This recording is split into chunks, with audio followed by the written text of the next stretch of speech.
ಕೋಟೆ ಶ್ರೀ ಮಾರಿಕಾಂಬಾ ದೇವಿಯ ಜಾತ್ರಾ ಮಹೋತ್ಸವ 2026ನೇ ಸಾಲಿನ ಜಾತ್ರಾ ಮಹೋತ್ಸವ ಈಗಾಗಲೇ 4ನೇ ದಿನಕ್ಕೆ ಕಾಲಿಟ್ಟಿದೆ. ಮೊದಲನೇ ದಿನ ಗಾಂಧಿ ಬಜಾರ್ನಲ್ಲಿ ದೇವಿಯನ್ನ ಪ್ರತಿಷ್ಠಾಪಿಸಲಾಗಿತ್ತು.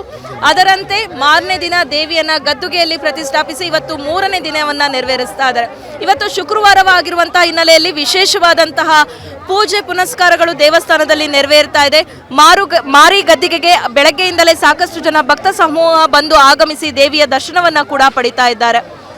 ಬೆಳಗ್ಗೆಯಿಂದಲೇ ಸಾಕಷ್ಟು ಜನ ದೇವಿಯ ದರ್ಶನವನ್ನ ಪಡೆದು ಪುನೀತರಾಗ್ತಾ ಇದ್ದಾರೆ. ಹೊತ್ಕೊಂಡಂತಹ ಹರಕೆಗಳಾಗಿರಬಹುದು, ಜೊತೆಗೆ ಆರತಿಯನ್ನ ಎತ್ತೋದಾಗಿರಬಹುದು, ಈ ರೀತಿ ಬೇರೆ ಬೇರೆ ಸಮುದಾಯದ ಜನರು ಅವರ ಹರಕೆಯ ನಿಮಿತ್ತ ಹೂವಿನ ಮಾಲೆಗಳನ್ನು ಅರ್ಪಿಸೋದಾಗಿರ್ಬೋದು.